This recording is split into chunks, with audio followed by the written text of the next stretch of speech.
Hey guys, and welcome to another episode of Behind the Seams podcast. I'm Nunzio Signori, and today we have Derek Lipton. Derek is a sports dietitian slash performance nutrition coach, and he's the owner of Full Circle Sports Nutrition. He's a registered dietitian and board certified specialist in sports dietetics. He completed his Bachelors of Science in Dietetics at the University of Maryland and completed his dietetic internship at Virginia Tech. He also holds a Master's of Science in Applied Nutrition from Northeastern University. Before starting Full Circle Sports, Derek gained experience in clinical, weight management, and sports nutrition, working at IMG Academy in Bradenton, Florida, the University of Georgia, and Duke University, where he worked directly with athletes and developing unique skills to help athletes improve their overall health and athletic performance through nutrition coaching. Being a former athlete himself, he understands the needs of athletes as far as fueling the body to achieve optimum performance on the field. And today we'd like to welcome Derek Lipton to the show. Thanks, Derek, for being with us. Thank you so much for having me on. I'm going to tell you a little brief history. We have just begun. For the longest while, I favor myself as like an expert novice in nutrition. So I've decided at this point that that's not good enough anymore. We used to give handouts out. We still do on the best plan that I've developed for helping guys gain weight, help guys performance-wise, keep them eating clean. And this year, me and my partner decided we're going to actually just hire. We're going to resource out because I think, we try to offer the best of everything. And I'm second best at that. That's not really what my expertise is in. So I went online and I looked at local guys and I did research on guys and I started reading about them and I started watching their posts and listening what they talk about. And I came across Derek and I loved the fact that he was an athlete and he played sports as well. And most of his posts were regarding sports performance. And when you go online, a lot of times you're looking at a lot of things for adults to, lose your belly in 15 days. And, that's kind of not what we're looking for here. Most of our guys need to gain weight. So good weight. So I interviewed a few guys and Derek was one of them. And I really liked his vibe. I liked his openness to working with baseball players specifically. And we're going to bring him on board. So I thought today would be a good day to introduce him.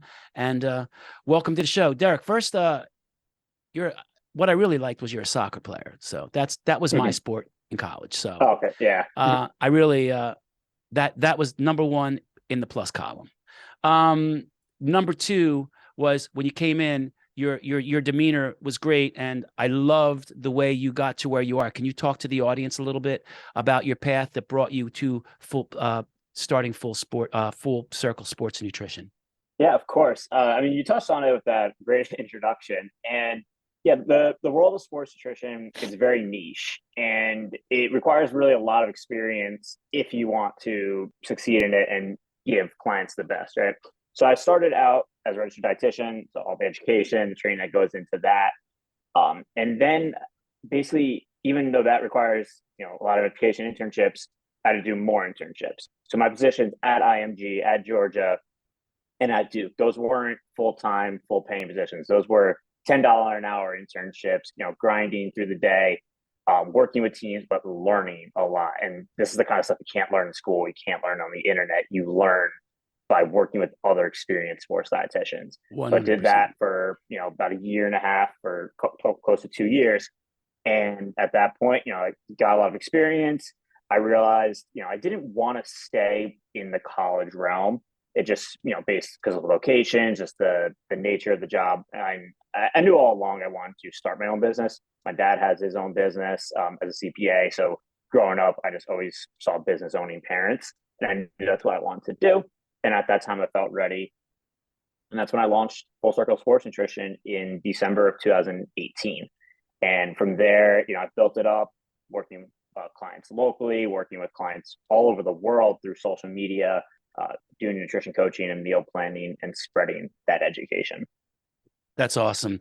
When you're first working with an athlete, how important do you feel it is to get a good idea of getting to know that athlete a bit in regards to his support systems, his daily life, his parents, et cetera? Can you speak a little bit about when you first take a client on, an athlete, what are some things that you're investigating as far as his support systems? Yeah, I mean, it's super important because the way I do my nutrition coaching, it's not a cookie cutter program. It's not, oh, this is your height, weight, workout, here's your program. No, it is fully customized, it's fully personalized. So the more I know about someone, the more, effective a plan I can give them. So, whether, what do they have siblings? Are their parents cooking? Are they cooking their own meals? Do their parents know how to cook? Do their parents cook carbs, right? I've had clients where the parents just cook meat and a vegetable and they don't eat carbs. So we work around that. The building that rapport is so important because it makes that planning more effective because I can tailor it to their situation. It opens up more easy communication. So they're less likely to hide stuff from me. They'll share more with me and it just becomes more and more customized. And the more I understand them and tailor that plan to their situation, the easier it is for them to follow it. And that's the big thing. Making nutrition changes, it can be overwhelming, it can be complicated, but it shouldn't be. And if it is complicated and it's too much or too difficult to change, then they won't do it. So I want to make sure that I know this person and I know this athlete, what works for them, what doesn't work for them, and make sure I make recommendations based on that. That's great. That goes right into my next question. Can you talk a bit about how an eating lifestyle may be fixing the physical, but possibly messing up the mental, emotional side of things for an athlete, especially a young athlete? Like for example, I have parents come in and they're like, man, he's a really terrible eater. I'm making sure that he eats this much protein. I'm making sure that he does this. I'm making sure and they have this unbelievably strict regimen laid out, and they're telling me that the kid has poor eating habits. Can you talk a little bit about how you have to take an eating lifestyle into consideration to make sure that, you might be fixing a little bit of the physical, but the emotional and mental side might be getting messed up as well? Yeah, that is such an overlooked aspect of sports nutrition. And eating disorders, they're very common in sports. And the issue is we always think of eating disorders as someone that is really thin and afraid to gain weight Or women. So right, and especially women, yeah. And but we don't think about someone that's in good shape to have an eating disorder, but it is. And because eating disorders, it's psychological. So you could be so focused on gaining weight and wanting to gain the right weight, that lean mass. And so now you're just eating all protein. You're afraid to touch anything that might be a little processed or a little sugary because you're afraid it's going to affect your performance. And that's great. You're eating healthy and taking care of that, but that stress over it. Now you lost control over that food. You're fixating on it.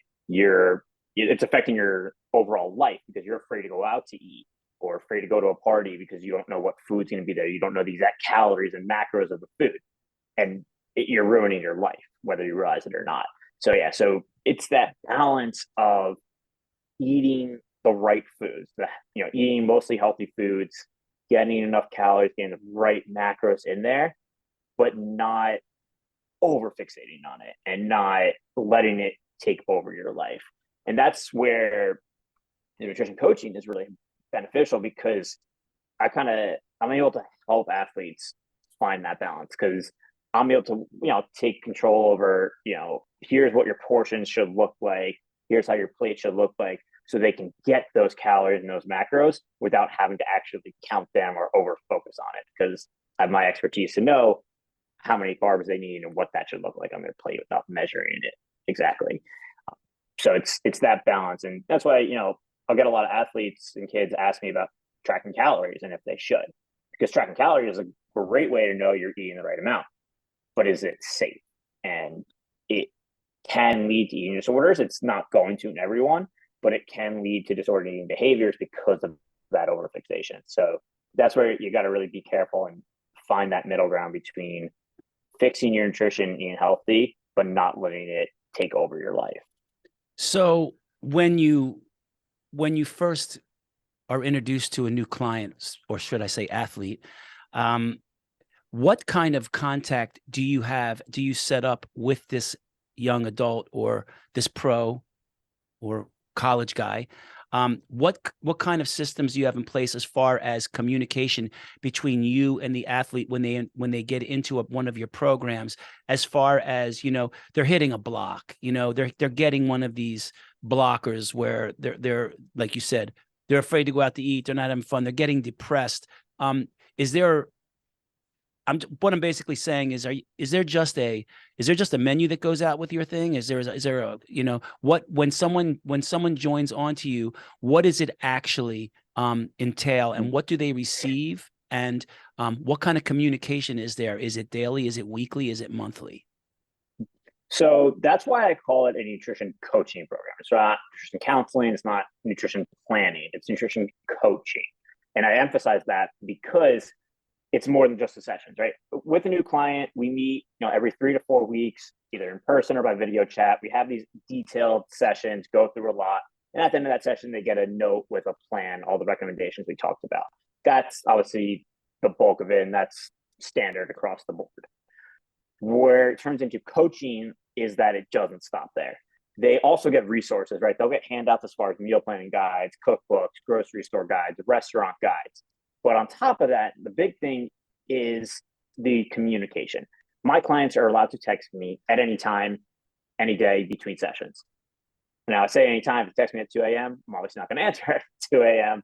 But the point is, I'll answer it when I wake up in the morning, right? I got my work phone, it's there. I'll answer those messages. Any questions they have, anything they would think to look up on Google or social media, they can ask me instead, get a better answer.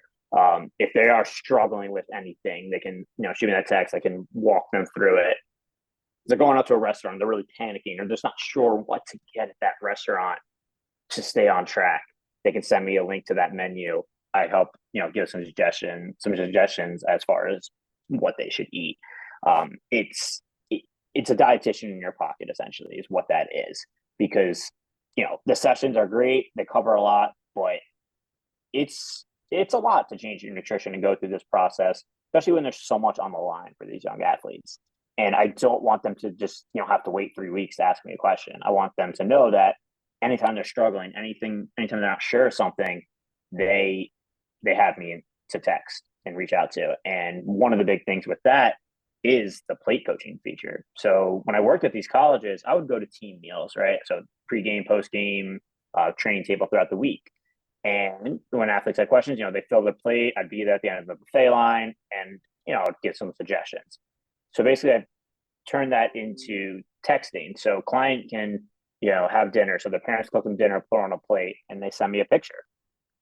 And I look at that picture and I provide that feedback and guidance. So they're not guessing, I give them portion size recommendations, but they don't have to guess from there. They can put it on their plate, and I can guide them and give them feedback to make sure that they're following the plan we discussed. So they're always, a text message away from me, and that support system is never ending. So I have the biggest issues that I have with parents coming in. They all say that their kid is a hard gainer. Okay. What do you find are some key factors? Because I imagine that most of the people that are coming to you for sports nutrition advice are with young athletes, is the fact that they need to gain weight.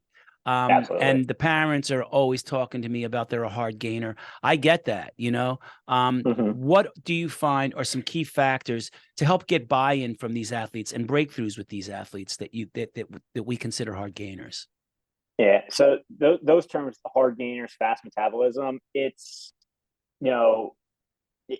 they're not really true per se. Like, yeah, you have a hard time gaining, but it's not anything with you. It's the way you're eating and the way you perceive things, right? So hard gainers, they just don't realize how much they really need to be eating. And yeah, you might have that fast metabolism, but because you're young, you're fit, and you're very, very active. And what I like to do is I find those barriers. With these quote unquote hard gainers, a lot of times what they're doing is they're comparing themselves, or they're eating to their parents or to their non-athlete friends, maybe someone that's working out an hour a day when they're doing 2, 3, 4 hours of workouts a day. And they're eating the same amount of carbs and fats and all that as they are. And that's why they can't gain weight, because their calories are too low. And then I look at the barriers of their diet. A lot of things, two barriers I see a lot is protein and fiber. When an athlete wants to gain weight, and I see this a lot in football and baseball players especially, is very, very high protein intake, because we know that protein builds muscle, right? So we think, oh, more protein, more muscle. But there's only so much your body is going to use at one time and each day for muscle growth. What happens with that protein, though, is it's very filling. So now you eat more protein than you need, and you're so full. You don't get enough carbs and you don't get enough fats in your diet. So now you're not in a calorie surplus. And if anything, you're actually below your caloric maintenance needs, which is affecting your energy and performance, and obviously making it difficult to gain weight. The other thing is the fiber. So I look at that in their diet.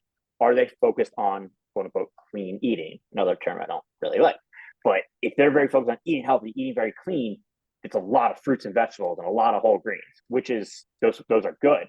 But if you do too much of those, you're filling up on a lot of volume without a lot of calories.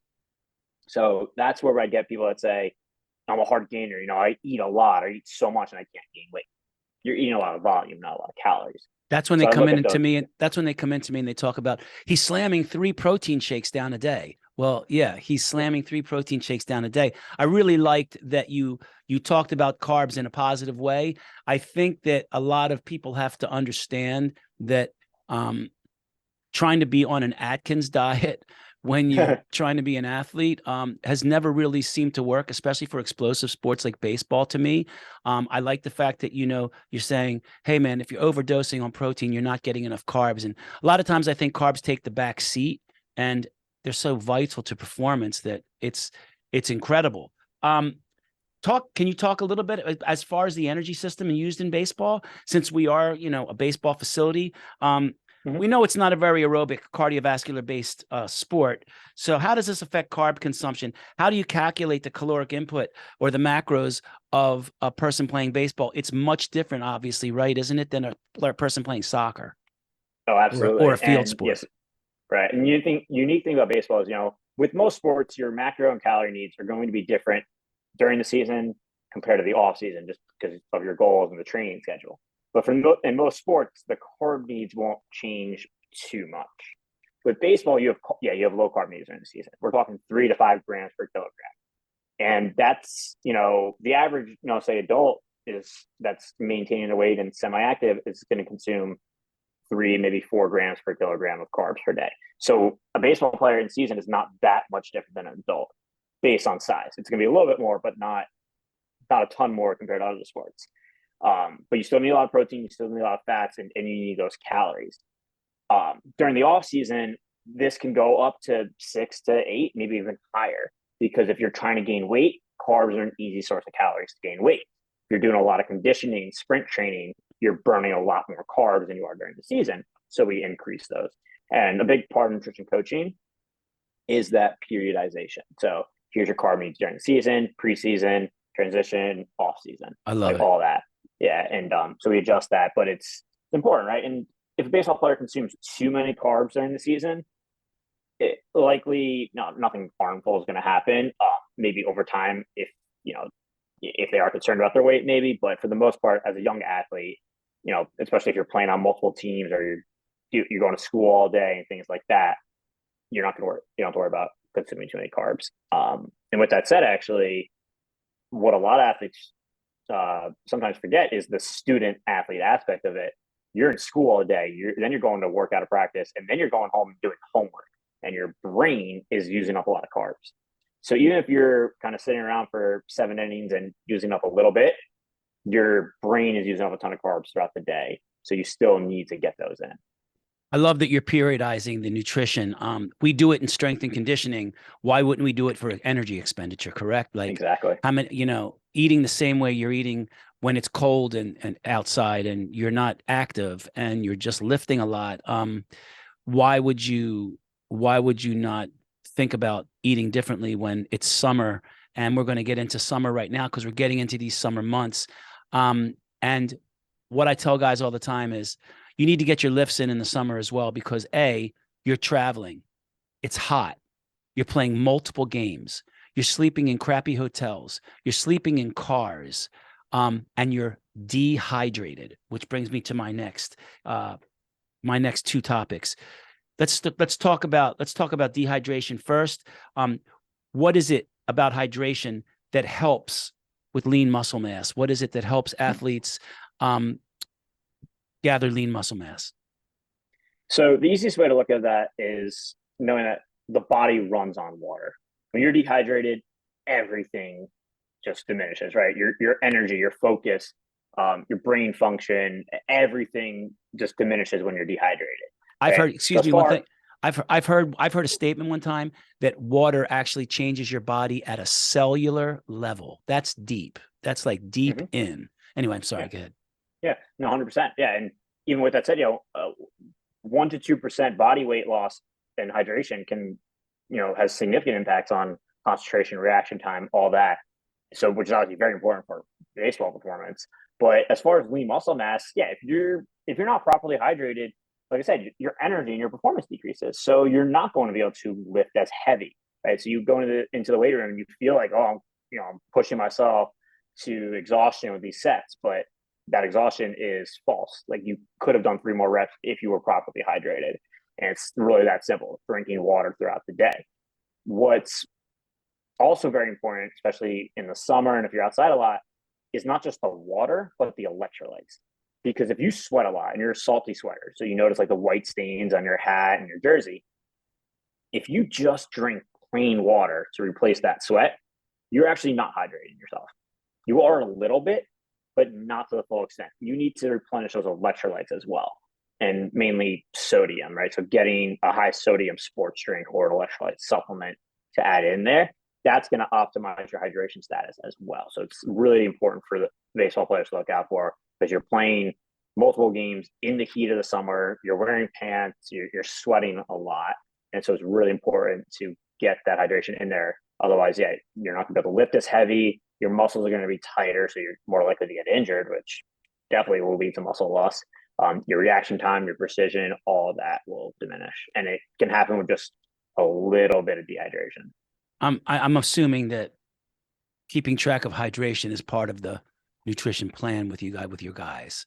Yeah, we talk about hydration, general hydration needs throughout the day, and then we go into specifics of when to drink before, during, and between games, what kind of electrolytes to use, and how much. So, like the electrolytes will depend on the sweat rate of that athlete. So that's why I go like, but you get these white stains and things like that.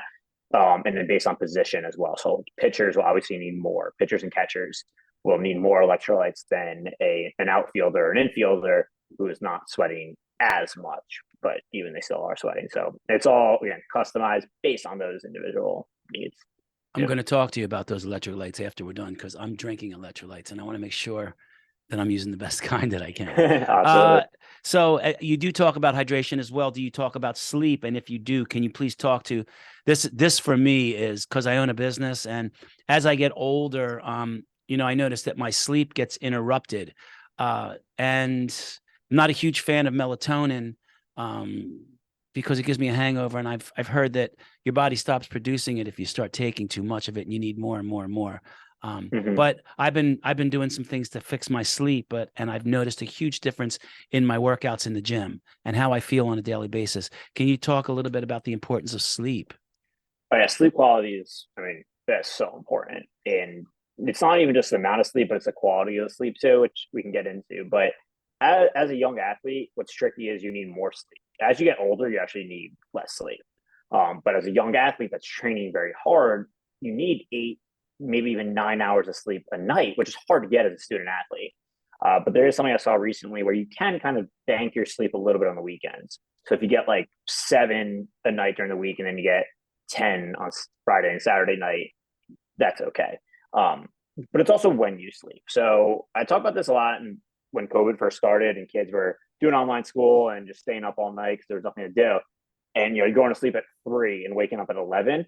That's not the same as going to sleep at 10 and waking up at 6, because we talk about melatonin. So there's obviously supplements, but melatonin is a naturally occurring hormone, and it's related to the sun. When the sun is down and it's dark out, melatonin levels are higher. And that's why you sleep at night. If you're sleeping from 3 a.m. to 11 a.m., you're not getting a high quality of a sleep. So that's why you want to get to bed early, especially with summer coming up. I know it's tempting to stay up late playing video games with your friends and all that stuff. But if you're serious about getting your workouts in and being a great player, get to sleep earlier. I'm not saying you have to go to sleep at 9 a.m. over the summer, but 10, 11 p.m., I think that's reasonable, and you can still get good quality sleep there. When you get poor sleep, so even not enough sleep or poor sleep quality, it's kind of actually similar to dehydration. Your reaction time decreases, your precision decreases, obviously overall energy, injury risk goes up as well, and food choices. So sleep deprivation actually leads to more cravings for junk food and sweet foods I've heard and that. less healthy foods. Yeah, so it can lead to, I know a lot of these athletes want to gain weight, but we want to gain the right kind of weight. So and there's, believe me, there's plenty of room for, junk food and desserts in these diets, but we want to make sure those are more structured and not just, snacking on things like that. But the other thing too, what I've noticed is with athletes going to bed later and waking up later, they're either skipping breakfast or they're not having a snack in the morning and the afternoon. And what happens is then they're eating more late at night, and those tend to be more the junk foods because it's dessert, like it's after dinner. Yeah, I heard one time somebody say, bad things happen when you see somebody in an ATM machine at 3 o'clock in the morning. That can't be good. They're not getting that money for anything that's really can be that good for them. Also, to that aspect, I think that if you have really bad sleeping habits and you're going to bed at 3 o'clock in the morning, I don't think anybody's up cooking an egg white and avocado omelet at 2 o'clock in the morning. Exactly. You're grabbing some quick and bad food, usually bad Exactly. food Yep. choices. Yeah. So yeah, That's 100%. Because again, one thing I've noticed, too, especially with high school athletes, is no matter when they wake up, dinner is always the same time because they maybe over the summer, they may wake up at 11 a.m., but their parents are up at 7 a.m. for work. So dinner is still at 5, 6, 7 o'clock. good So when you're point. starting your day later, it's more condensed. So now, yeah, you're missing a meal, you're missing those snacks because dinner feels so early. And that makes it very hard to gain good weight. Great. Couple more questions. What are your feelings on supplements? I know a lot of guys, they're the supplement of the week, but for a longest time, creatine has been a supplement that my guys have used. And I was wondering, what are your feelings on using creatine? Yeah. So creatine is the most researched supplement out there and has a lot of proven benefits. And no supplement is 100% safe, but is very low risk compared to other supplements. And again, so it's the one I get asked about the most. What you want to make sure, a couple things, is that you're getting a third party tested brand. So whether it's by NSF, Informed Choice, or LabDoor certified. What this does, and this is for any supplement, and what this means is that these companies are making their supplement and they're having another third party company come in and test batches of those supplements to make sure that they're accurate from the label, and more importantly, that there's no banned substances in them. The supplements as a whole are not regulated by the government like food is. So theoretically, you can put anything in them, and that can lead to failed drug tests. So these third-party companies come and test that and make sure that the supplement is safe and all that. With that said, creatine, it's great. It increases your strength, it increases your power, muscle growth, and all that. But it's not magical. So if you don't take creatine, you're not selling yourself short. You're not really putting yourself behind that much. And if you do take it, it's not going to be, again, magical or instantly make you, that much bigger and stronger, but it can help. It's one of those things that can help a little bit. But if your diet sucks, if your sleep quality is poor, no amount of supplements is going to make you Right. And no amount of supplements will give you energy to work out either, which brings me to my next question. The long-term effect of using stimulants on your body. Like I know a lot of baseball players, they come in here and they're working out actually physically with chew in their mouth. The nicotine is just giving them a jump, and they're also have Red Bulls and energy drinks, or they walk in my gym. I'm like, guys, can't you just get enough sleep, man? But Yeah. they're a very prominent thing with guys coming in here. Can you talk a little bit about pre-workout and energy drinks like Red Bull? Yeah. So the caffeine is a very wide topic to talk about because there is proven ergogenic benefits from caffeine. You have a little bit of caffeine before a lift, you're going to get a better workout out of it. That's been proven. But you don't want to go too far with that either. So when an athlete's younger, like 13, 14, 15, I say, let's stay away from caffeine right now. Focus on your diet and your sleep quality. Don't rely on caffeine to give you that boost. Because also at this young age, if you have too much caffeine, you're gonna build a tolerance to it, and that's going to, it's gonna suck later in life because you can have 3 cups of coffee in the morning and you're not gonna feel it because you've built up such a tolerance already. With that said, right, I really don't recommend pre-workout to any athlete that's going for athletic performance, right? As an adult doing your workouts, if you want it, that's fine. But for for the RPP clients and all that, pre-workout just really not necessary. If you're maybe 16 or older and you want like a cup of coffee before a workout, that's fine and that'll be good. But Red Bull, Monster, all those energy drinks, they're unregulated. So you honestly don't know how much stimulants are in them. They can say this much caffeine, but there could be more. And there's other ingredients in there that aren't great for you. It's just not ideal. If you feel like you need that caffeine boost, just drink a cup of coffee before your workout. But also when you drink it. If you were working out at 5 or 6 p.m.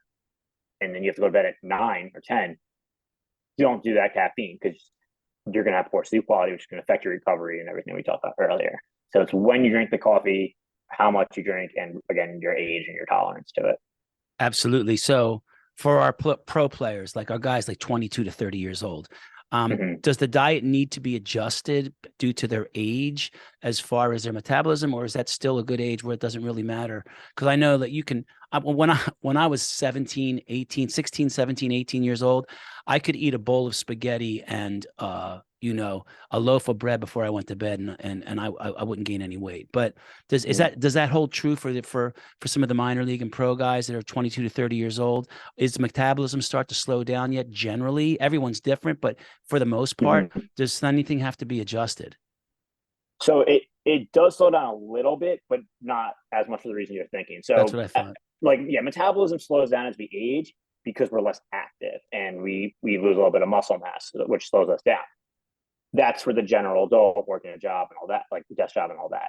As a pro athlete, you're still very active. So that the aging factor there doesn't really apply because they're still burning a lot of calories. The only thing that does change is they're not going through puberty anymore. Puberty is you burn so many calories, right? Infancy and puberty are the highest growth rates, highest caloric expenditure based on size. Those are the 2 times of life. So once you're in your 20s, you're past that growth spurt part that's impacting metabolism. But you also tend to be bigger at that age. You're maybe training harder or training more because you don't have school in the way. So you're doing more training. So overall, you're still burning a lot of calories. So if anything, a pro athlete might need more calories because they're bigger and they're training more. Other things to factor in there too is like the travel and stuff like that. So at the pro level, you're traveling more. So maybe hydration changes. You might have to change the types of snacks and meals you eat. Minor league players, especially, you're not really flying, so you're taking longer bus trips. The food choices you have aren't going to be as great, so you might have to change around how you eat there and eat at home. But as far as a biological standpoint, a pro baseball player training hard that's in their 20s isn't going to really be, they're not going to be eating less than a high school baseball player. Awesome. One last question for you. So not to give away the farm or anything, but if you had to recommend 5 strategies to the listeners out there for their young athletes or for these athletes themselves, can you give me 2 or 3 concepts, like how many meals, how far apart, water, all the things? Give me 5 or 6 big bullet points to try to kick somebody off, that's before they come and see you. Just some really basic bullet points. So the first, you kind of said already, is aim to eat 5 to 7 times a day. And the reason for that, there's a little bit of a biological purpose to it, as far as just protein time and all that. But the main thing is if you're eating 5 to 7 times a day, you're eating a lot. When you say 5 to 7 times a day, what are you considering? Like that, you can't possibly eat 7 meals a day, right? No, right. Yeah. It would be 3 structured meals, and then 3 structured meals and 2 to 4 snacks.